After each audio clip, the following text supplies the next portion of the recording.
Sejam bem-vindos à minha casa, meus irmãos. Elevar o nosso pensamento a Deus, nosso Pai Criador, em agradecimento por tudo que o Pai tão bondosamente nos oferece. Agradecer muito particularmente o momento reencarnatório que nos concedeu, chance a mais para que alcancemos a perfeição, grande objetivo que o Pai impôs a cada um de nós já na criação.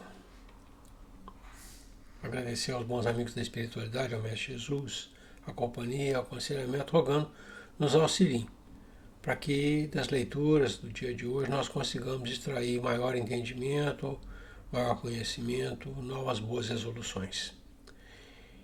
Que a paz do Mestre Jesus inunde os corações dos nossos irmãos, que a luz do Mestre se derrame sobre o nosso ambiente de trabalho. Que assim seja. Nós estamos estudando o Livro dos Espíritos, a parte primeira, né? E entramos no capítulo 3 da criação. Fizemos uma primeira leitura, vamos fazer agora a leitura complementar, finalizando com os três temas, os três últimos temas. Então, vamos ver hoje diversidade das raças humanas, pluralidade dos mundos e, por fim, uma discussão, considerações e concordâncias bíblicas concernentes à criação. Vamos iniciar então com diversidade das raças humanas. Questão número 52. Kardec questiona: de onde provêm as diferenças físicas e morais que distinguem as raças humanas na Terra? E o nosso orientador responde da seguinte forma: do clima, da vida e dos costumes. Dá-se aí o que se dá com dois filhos de uma mesma mãe, que, educados longe um do outro e de modos diferentes, em nada se assemelharão quanto ao moral. Então a questão do Kardec é bem objetiva, né? De onde provém as diferenças entre as diversas raças?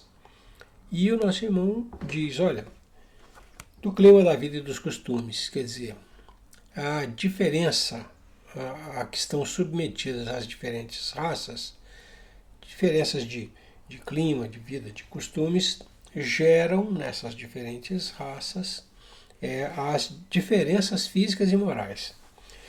É uma adaptação, né?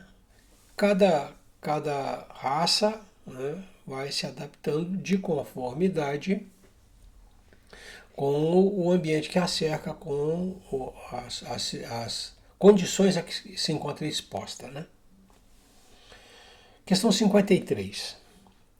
Kardec questiona: o homem surgiu em muitos pontos do globo? Ou, como nós temos notícia pela Bíblia, né, teria surgido em um determinado ponto somente, através de um homem somente, né? E o nosso orientador responde assim: sim, o homem surgiu em muitos pontos do globo. Sim, e em épocas variadas. Não só em muitos pontos, mas em épocas distintas. O que também constitui uma das causas da diversidade das raças humanas. Depois, dispersando-se os homens por climas diversos e aliando-se os de uma aos de outra raça, novos tipos se formaram. Então, ele coloca que foram em diferentes pontos e em tempos distintos, quer dizer, não foi tudo ao mesmo tempo, né? E ele coloca, isso é mais uma, vamos dizer, além do clima, da vida e dos costumes, é mais um ponto a contribuir para a diversidade das raças, né? E ele diz, e depois disso, as pessoas se dispersando, né, acabaram se encontrando, os de uma com os de outra raça, e desse encontro, pela miscigenação, saíram outros indivíduos, né? As características de outros indivíduos. Aí o Kardec desdobra essa questão e pergunta: essas diferenças constituem espécies distintas? Essas diferenças que a gente constata constituem para o homem uma distinção que acarretaria, nós dizemos, são espécies distintas? E o orientador responde assim: certamente que não. Todos são da mesma família. Porventura, as múltiplas variedades de um mesmo fruto são motivo para que elas deixem de formar uma só espécie? Então, independentemente dos característicos de cada um, né, são todos, vamos dizer, pertencentes a uma só espécie, uma só família. Né? Não são os característicos externos, né, que distinguem uns dos outros, né, a ponto de dizer que são raças ou espécies diferentes. Tá? Espécies diferentes, raça não, espécies diferentes. 54. Pergunta Kardec: pelo fato de não proceder de um só indivíduo, a espécie humana, erro de pontuação, pelo fato de não proceder de um só indivíduo a espécie humana, devem os homens deixar de considerar-se irmãos? Me desculpem. Então, por não sermos todos oriundos de Adão, filhos de Adão, deixaríamos de ser irmãos? E aí o orientador responde assim: todos os homens são irmãos em Deus, porque são animados pelo Espírito e tendem para o mesmo fim. Estais sempre inclinados a tomar as palavras na sua significação literal. E aqui, começando pelo final, ele chama atenção para uma falha nossa. E essa falha fica muito evidente nessa temática que está aqui, que é não considerar as coisas, né, pelas figuras que são criadas, pelas figuras de linguagem que são criadas. E aí a linguagem ser tomada como se fosse uma linguagem até científica. Tomar as coisas na sua expressão literal. Em muitos casos, aliás, aqui, em todos os casos, as ideias são construídas por figuras de linguagem. Não dá para tomar a linguagem literalmente. Mas voltando ao que interessa, né? São todos os homens irmãos? Lógico que sim. Porque se não são linhagem de Adão, são criaturas de Deus. Essa é a ideia que ele coloca. Vocês têm que entender que, muito embora não venham de um homem comum, Adão vem de um Criador comum, Deus. Né? E abre mais um outro aspecto, né? Chamando a atenção para que a gente distingua, né? Corpo de espírito. Ele diz: todos os homens são irmãos em Deus, porque são animados pelo Espírito. Ou seja, o Espírito é a criação de Deus. Né? E tendem para o mesmo fim. Tem um objetivo comum. Então, se combatemos a ideia de que não somos uma linhagem única de um homem ancestral comum, né, temos que considerar que somos criaturas de um mesmo Criador. Né? Pluralidade dos mundos. Questão número 55. Aí o Kardec questiona: são habitados todos os globos que se movem no espaço? E o nosso orientador responde assim: sim. E o homem terreno está longe de ser, como supõe, o primeiro em inteligência, em bondade e em perfeição. Entretanto, há homens que se têm por espíritos muito fortes e que imaginam pertencer a este pequenino globo o privilégio de conter seres racionais. Orgulho e vaidade. Julgam que só para eles criou Deus o universo. E aí uma nota. Deus povoou de seres vivos os mundos, concorrendo todos esses seres para o objetivo final da providência. Acreditar que só os haja no planeta que habitamos fora duvidar da sabedoria de Deus, que não fez coisa alguma inútil. Certo, a esses mundos, a ele de ter dado uma destinação mais séria do que a de nos recrearem à vista.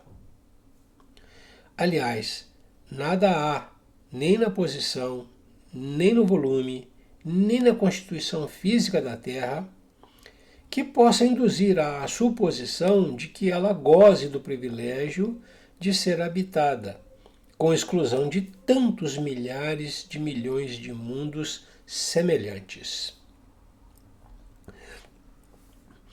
A questão é, somos os únicos no universo?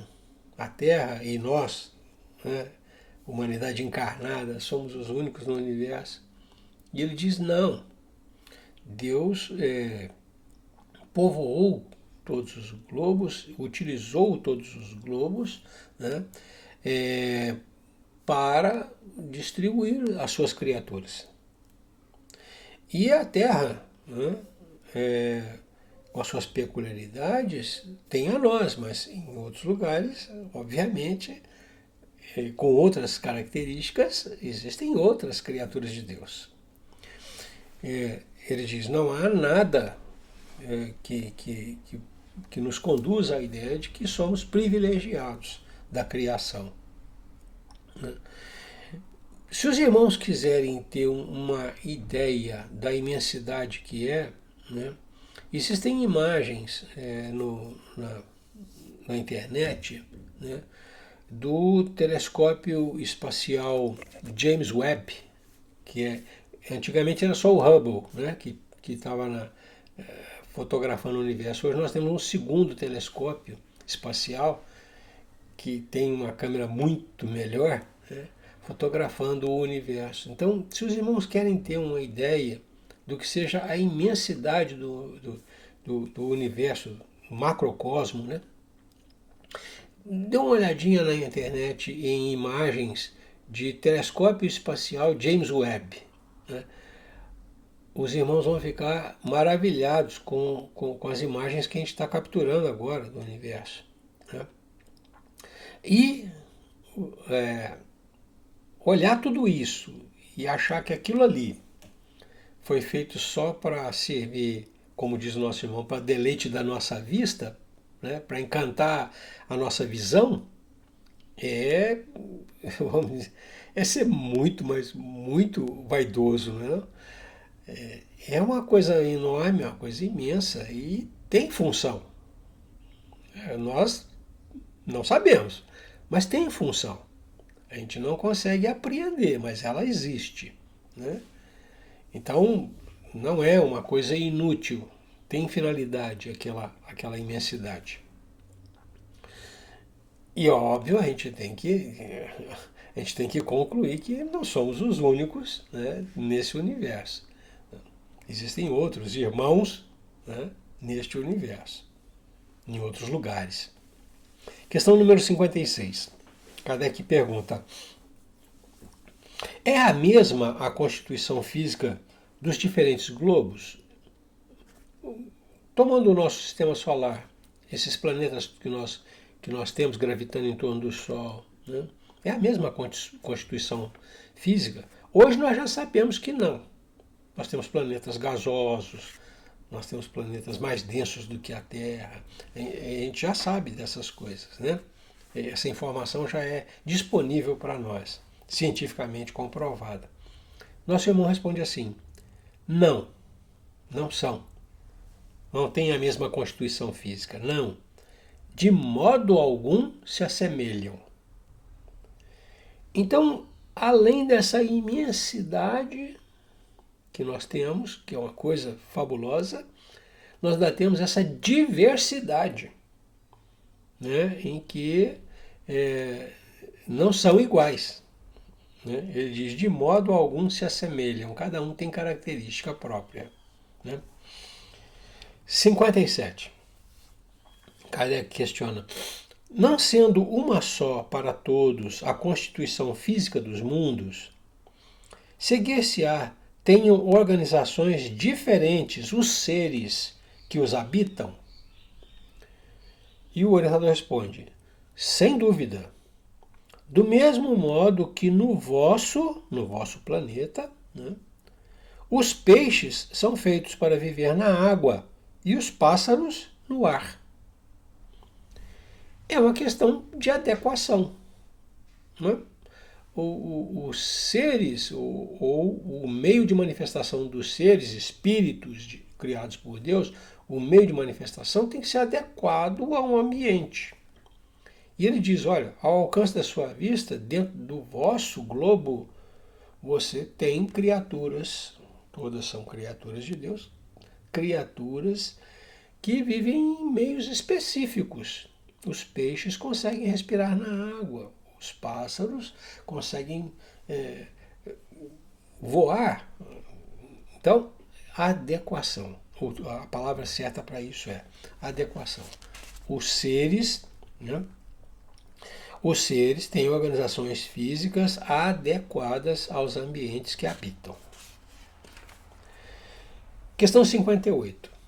Kardec pergunta, os mundos mais afastados do Sol estarão privados de luz e calor por motivo de esse astro se lhes mostrar apenas com a aparência de uma estrela? Aquele planeta mais afastado, né, que está lá no fim do sistema, por acaso ele não se beneficia da luz e do calor como nós, como Mercúrio, por exemplo, que está ali às portas do Sol? Essa é a questão que ele coloca. Né? E aí o nosso irmão responde assim, pensais então que não há outras fontes de luz e calor além do Sol, e em nenhuma conta tendes a eletricidade, que em certos mundos desempenha um papel que desconheceis, e bem mais importante do que o que lhe cabe desempenhar na Terra? Demais, não dissemos que todos os seres são feitos de igual matéria que vós outros, e com órgãos de conformação idêntica à dos vossos. Ele diz, olha, existem outros meios para a luz e para o calor. E, ademais, os seres são diferentes, têm necessidades diferentes para a luz e para o calor. É quando ele diz, não dissemos que todos os seres são feitos de igual matéria. E que os órgãos são de conformação idêntica à dos vossos. Então, a visão que para nós tem uma necessidade, a visão, não é o sentido da visão, para nós tem uma necessidade de luz num determinado espectro, pela nossa configuração orgânica, para um outro ser em outro lugar, esse mesmo sentido, se é que eles precisam desse sentido, esse mesmo sentido não seria necessário. Veria, por exemplo, com outro espectro de luz. Né? Nós precisamos dessa luz que está aqui, talvez lá você tenha a visão infravermelha ou ultravioleta, né? Uma outra faixa de frequência de luz que é invisível para nós. É essa a consideração que ele faz. Então, os seres, como os mundos, são distintos. Né? Os mundos são distintos, os seres são adequados. Essa é a ideia que a gente tem que ter. E aí tem uma nota, ele diz assim, as condições de existência dos seres que habitam os diferentes mundos hão de ser adequadas ao meio em que lhes cumpre viver. Se jamais houveramos visto peixes, não compreenderíamos pudesse haver seres que vivessem dentro d'água. Assim acontece com relação aos outros mundos, que sem dúvida contêm elementos que desconhecemos. Não vemos na Terra as longas noites polares iluminadas pela eletricidade das auroras boreais? Que há de impossível em ser a eletricidade, em alguns mundos, mais abundante do que na Terra, e desempenhar neles uma função de ordem geral, cujos efeitos não podemos compreender. Bem pode suceder, portanto, que esses mundos tragam em si mesmos as fontes de calor e de luz necessárias a seus habitantes. Então acho que fica perfeita a ideia. Existe uma adequação dos seres a um determinado globo, às condições de determinado globo, determinado planeta. E isso não obriga que vamos dizer, as faculdades desses nossos irmãos, né, sejam ou se apresentem iguais às nossas. A gente falou de sentidos, visão, audição, né? A audição precisa do ar, né? Que é por onde reverbera a vibração acústica, né? A visão necessita necessariamente da luz, essa luz que a gente tem, né? A gente não vê, né, fora da luz, não tem essa percepção, a gente fica cego, né? Então, são essas nuances que ele coloca, fatos que a gente consegue constatar para indicar que são adequados ao nosso globo, ao nosso meio. Em outro, com outras características, seriam inadequados. O nosso equipamento orgânico seria inadequado. É essa a ideia que a gente tem que ter. Adequação do equipamento orgânico que o espírito se serve, né, se é que ele precisa de equipamento orgânico. Nós já vimos que os espíritos puros não precisam de corpos materiais, né? Então, independente disso, né, independente do corpo, os espíritos são adequados aos ambientes que ocupam. E aí nós entramos no último tema, que é aquela longa discussão a respeito da concordância, né, entre os fundamentos bíblicos concernentes à criação e os fatos que a gente consegue observar, ou coisa que a ciência já nos permite entender. Vamos lá, é uma longa leitura, eu vou fazer pausas aqui e ali, mas o texto é muito...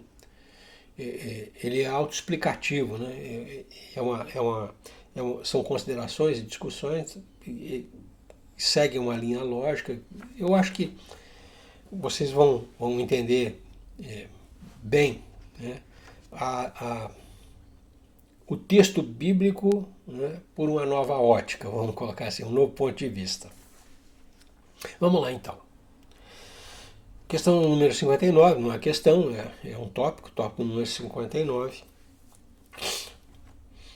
Os povos hão formado ideias muito divergentes acerca da criação, de acordo com as luzes que possuíam, com a inteligência que tinham, com os conhecimentos científicos que dispunham. Apoiada na ciência, a razão reconheceu a inverossimilhança de algumas dessas teorias, a falsidade ou a falta de amparo, de apoio, né, sustentação científica. Aqui a teoria que os espíritos apresentam confirma a opinião de há muito partilhada pelos homens mais esclarecidos. A objeção que se lhe pode fazer é a de estar em contradição com o texto dos livros sagrados. Mas um exame sério mostrará que essa contradição é mais aparente do que real e que decorre da interpretação dada ao que muitas vezes só tinha sentido alegórico. Tomar ao pé da letra figuras de linguagem. Um exemplo bem simples, a expressão morrer de rir, né? tomada ao pé da letra, seria alguém desencarnar, né, rindo. E a gente sabe que é rir muito, né? É outra coisa, é outro sentido. Então é nesse sentido que ele coloca. Pega-se uma figura de linguagem, uma alegoria, pega-se uma parábola de Jesus, uma analogia, né? E interpreta-se de maneira equivocada, criando conflito, né, entre a ideia, né, e o que se veicula, o que se fala, o discurso, né, a ideia e o discurso. Ele diz assim: a questão de ter sido Adão como o primeiro homem, a origem exclusiva da humanidade, não é a única a cujo respeito as crenças religiosas tiveram que se modificar. O movimento da Terra pareceu, em determinada época, tão em oposição às letras sagradas que não houve gênero de perseguições a que essa teoria não houvesse servido de pretexto.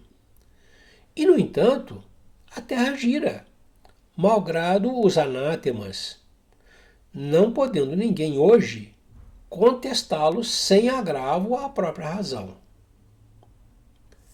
Então, a teoria de que Adão foi o único ou o tronco da humanidade cai, por exemplo, observando a diversidade das raças.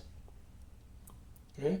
E ele diz, olha, outra coisa que também caiu foi a do movimento da Terra, ou a constituição do sistema, que passou de ser geocêntrico para ser heliocêntrico.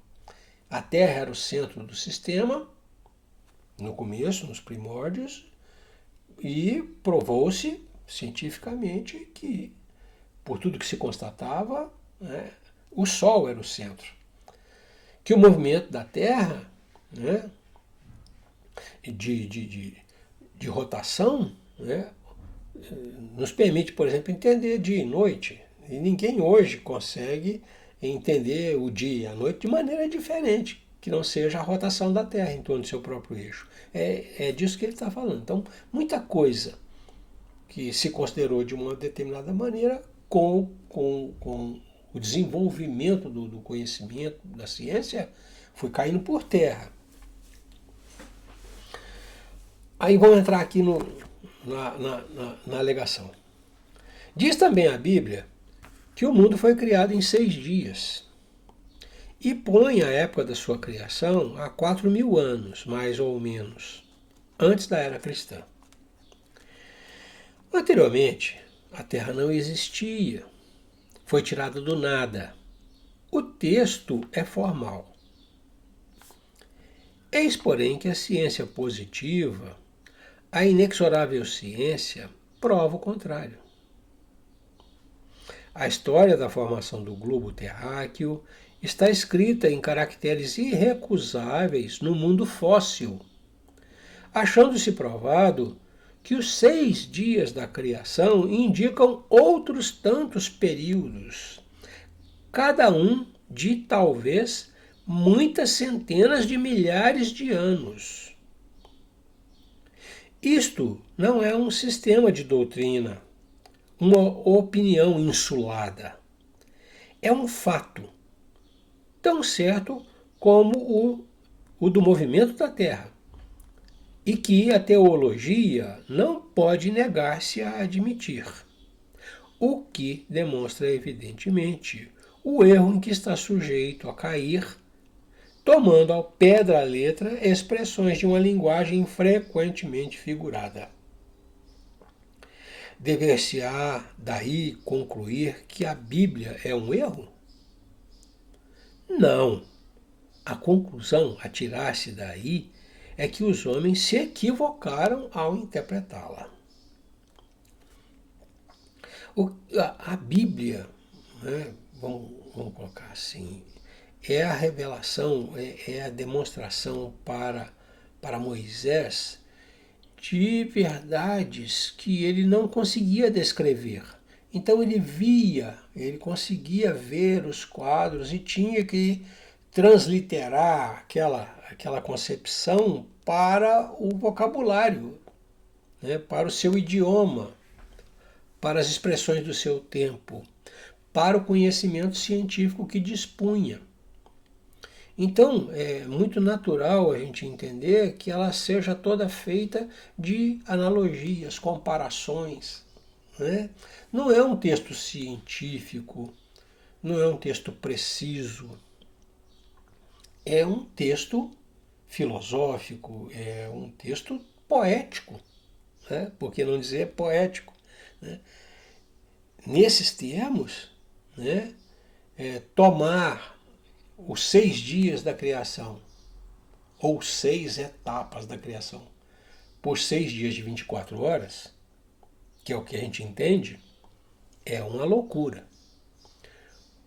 Ele diz, hoje a gente consegue, através da arqueologia, por exemplo, mostrar que o tempo de formação da Terra, né, não sei nem se é arqueologia, eu acho que é arqueologia, o tempo de formação da Terra é muito superior a isso, né? Pelas camadas geológicas, pela deposição dos materiais, né? pelos fósseis que se encontram, né? Os ossos, os despojos. Então, é disso que ele está falando. Aí que questiona-se, a Bíblia está errada? Não. Nós usamos meios equivocados para interpretar o texto. A gente interpreta de forma literal uma coisa que é poética, figurada.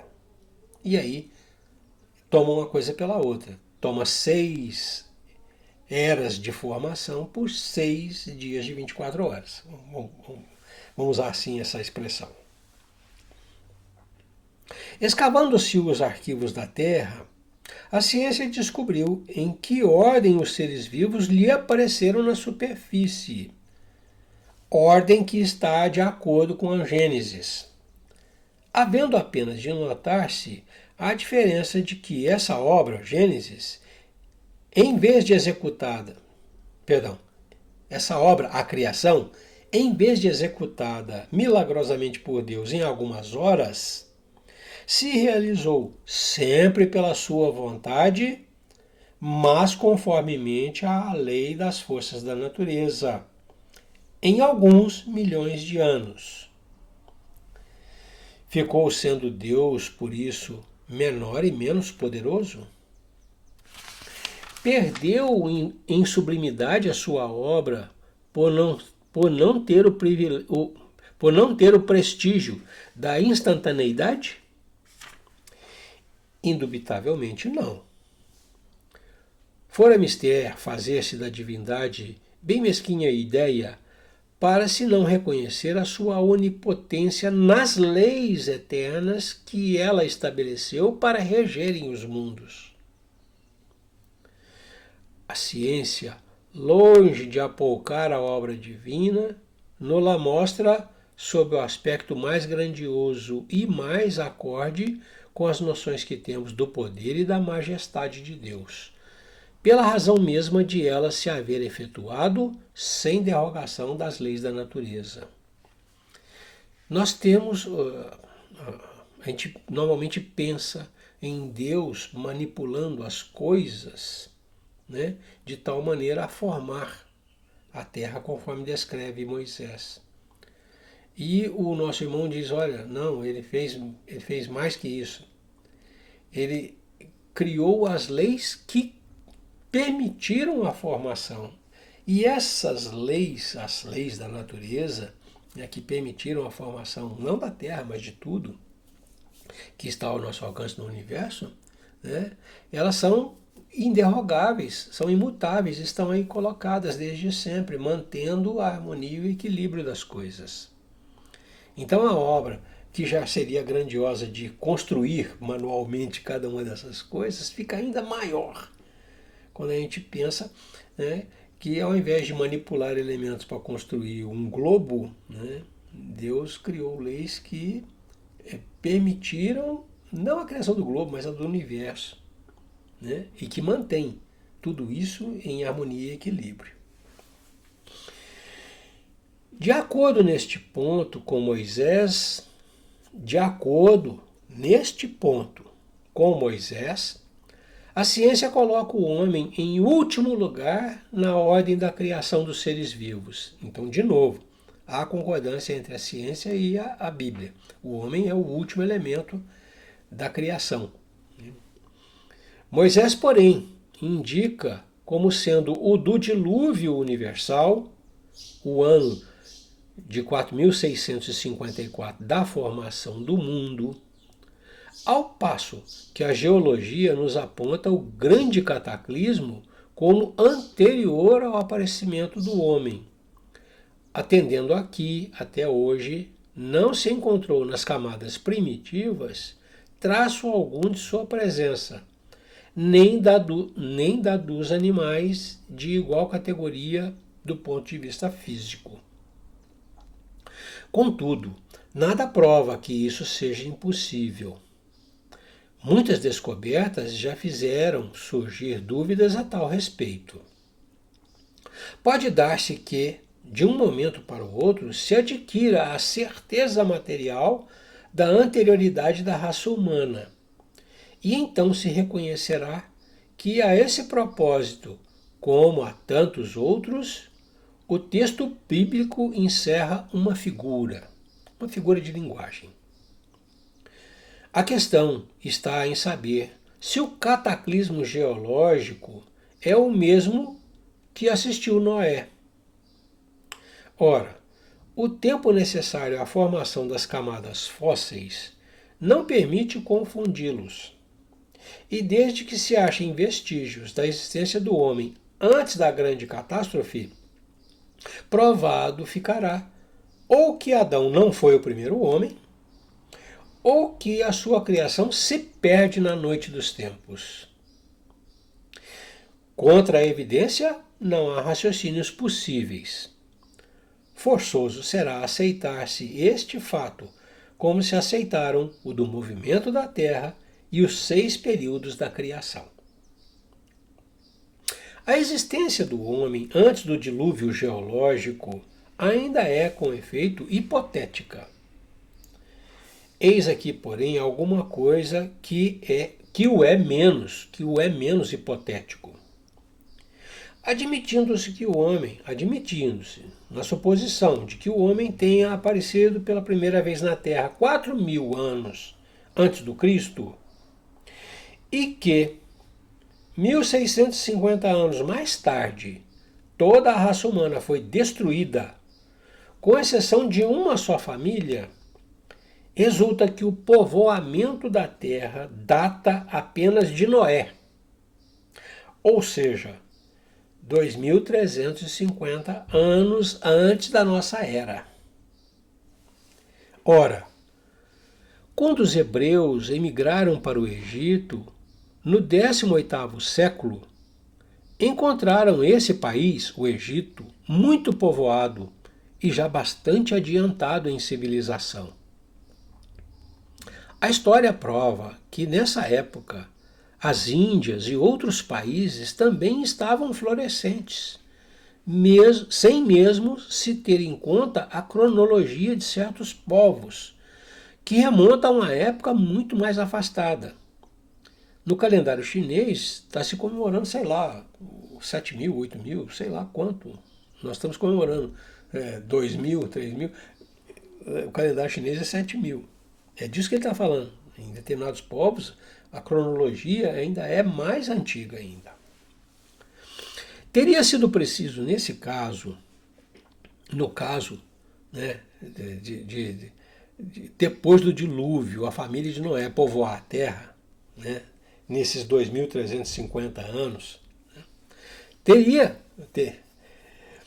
sido preciso, nesse caso, que do 24º ao 18º século, isto é, que num espaço de 600 anos, não somente a posteridade de um único homem houvesse podido povoar todos os imensos países então conhecidos, suposto que os outros não o fossem, mas também que nesse curto lapso de tempo a espécie humana houvesse podido elevar-se da ignorância absoluta do estado primitivo ao mais alto grau de desenvolvimento intelectual, o que é contrário a todas as leis antropológicas.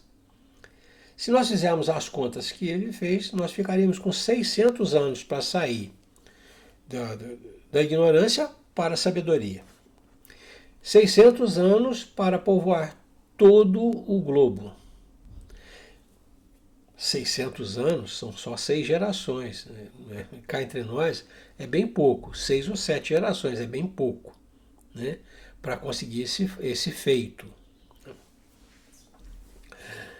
A diversidade das raças ainda tem esse aspecto. A diversidade, são todos diferentes, né? As diversas raças.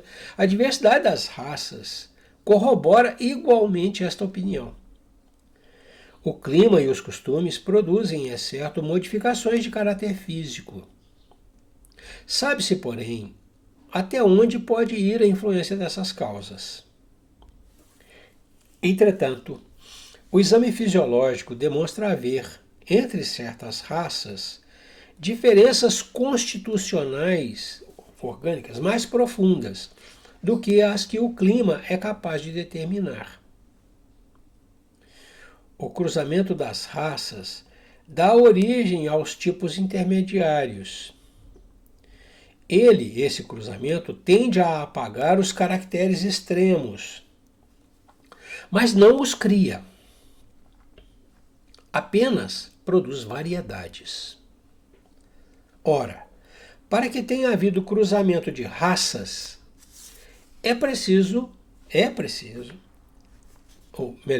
preciso era que houvesse raças distintas. Como, porém, se explicará a existência delas, raças distintas, atribuindo-se-lhes uma origem comum e, sobretudo, tão pouco afastada? Como se há de admitir que em poucos séculos alguns descendentes de Noé se tenham transformado ao ponto de produzirem a raça etíope, por exemplo? Tão pouco admissível é semelhante metamorfose quanto a hipótese de uma origem comum para o lobo e o cordeiro, para o elefante e o pulgão, para o pássaro e o peixe.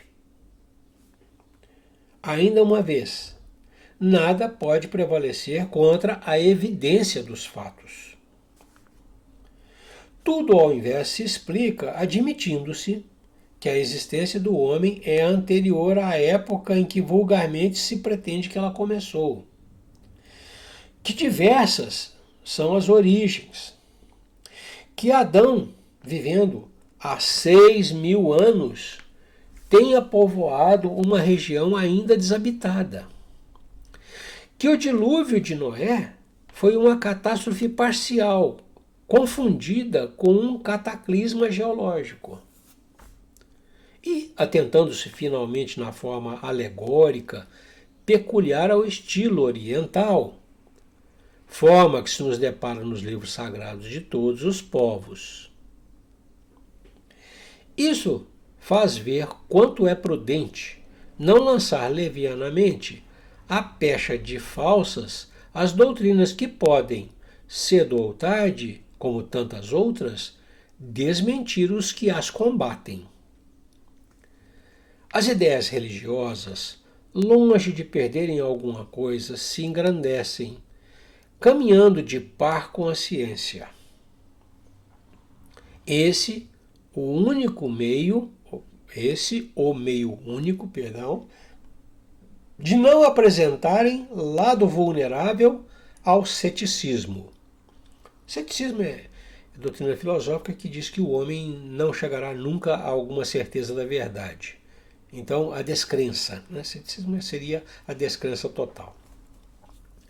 Então, aqui, nessa discussão, fica evidente, primeiro, que existe fundamento no texto bíblico.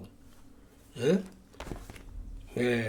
Comparado, por exemplo, à ordem de aparecimento dos seres sobre a Terra, são idênticos. Né? O que a gente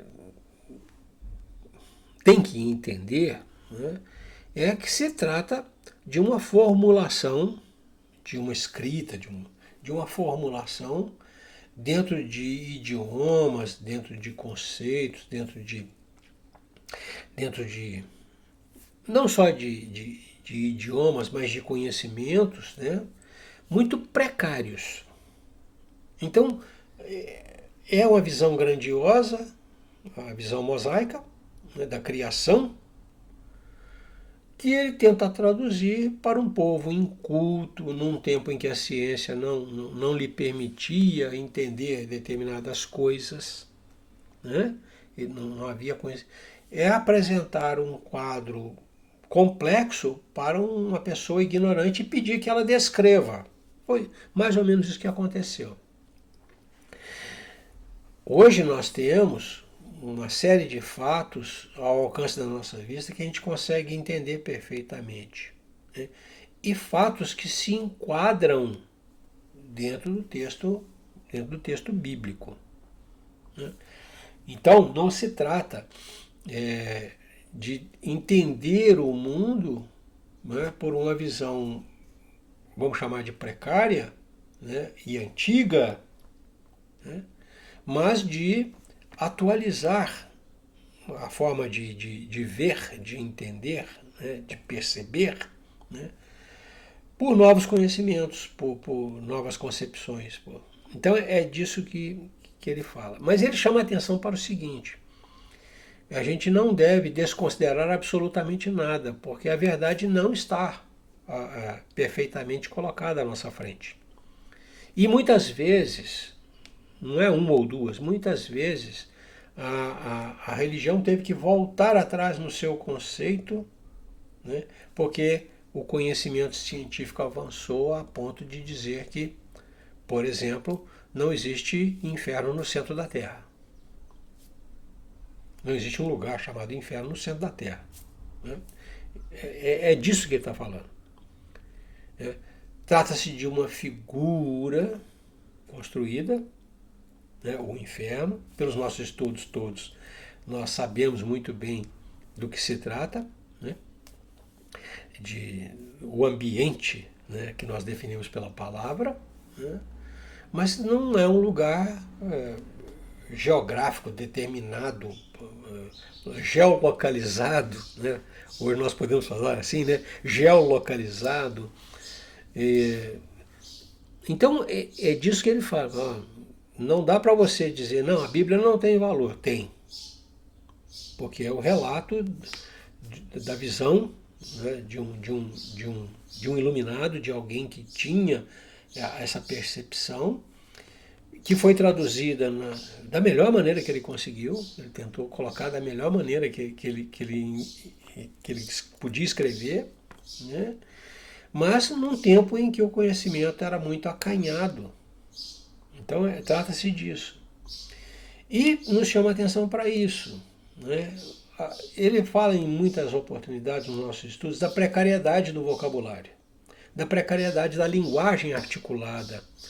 A linguagem do espírito é o pensamento, a nossa linguagem é o verbo articulado, que tem limitações. A gente sabe disso. Ninguém consegue descrever alguma coisa para outra e criar na outra a imagem perfeita do que viu. Tem sempre uma nuance que passou desapercebida, ou porque ele não detalhou, ou porque o outro tem uma outra percepção. Então é disso que ele está falando. Não leve o texto bíblico ao pé da letra, porque você vai incidir em erro. 6 eras geológicas não são 6 dias de 24 horas. Né? Não há descrédito. A Bíblia não é um livro a ser abandonado, né? Muito pelo contrário, é um livro a ser estudado, né? Mas observa o texto com novas luzes, com novas perspectivas, né? Por um outro ponto de vista. Assim, nós encerramos o capítulo 3, né? Merece ser lido, relido, apesar do tema ser abstrato e subjetivo, a gente consegue extrair uma boa compreensão, né? Assim, uma boa imagem do que seja a criação divina, né? Que nos permite avançar um bocadinho mais na compreensão da verdade. Nós vamos encerrando, são 50 minutos, eu sabia que o tempo seria maior nessa segunda parte. Agradecidos a Deus pela oportunidade de estarmos aqui reunidos nesses momentos de leitura e reflexão, rogando ao Mestre Jesus nos mantenha debaixo da sua luz, para que a gente tenha clareza em identificar os caminhos seguros que nos levam aos objetivos que devemos atingir. Que a paz do Mestre Jesus inunde os corações dos nossos irmãos, que a luz do Mestre se mantenha sobre o nosso caminho. Paz e luz é o que eu desejo aos nossos irmãos, né? Deus os abençoe. Até a próxima.